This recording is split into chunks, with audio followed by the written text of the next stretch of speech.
30 वर्षापूर्वी जेव्हा मुंबई महानगरपालिकेतील उपायुक्त होते गोरा करणार, त्यांचं नाव ऐकलं की आपल्याला सगळ्यांना कळालं असेल की त्यांची कारवाई काय होती.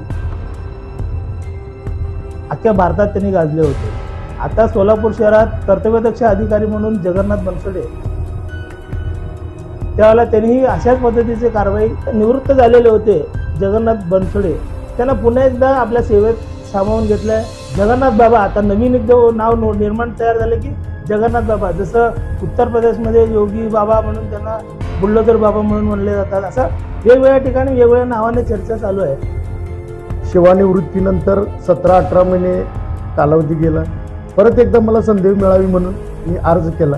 त्याला जेणेकरून महानगरपालिकेच्या मालमत्तेवर अनधिकृत अतिक्रमण न करणे, फुटपाथवरील अतिक्रमण न करणे किंवा त्यांच्या 4 चाकी गाड्या 2-3 चाकी गाड्या उचलून आम्ही जप्त करतो.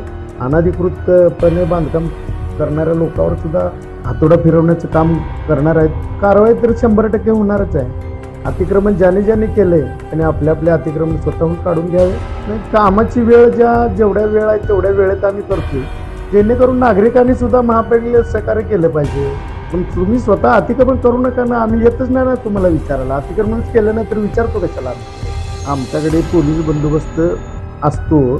तो माझा कोण नातेवाईक असेल किंवा कोण माझ्या ओळखीचा असेल ती मी नंतरचा भाग आहे. आणि महापालिकेच्या जागेवर कोणी अतिक्रमण केलं तर मी निष्कासित करणार. चिप्पा मार्केटमध्ये बसवण्यासाठी मी प्रयत्नशील आहे. त्या आरोपाला मी थारा देत नाही.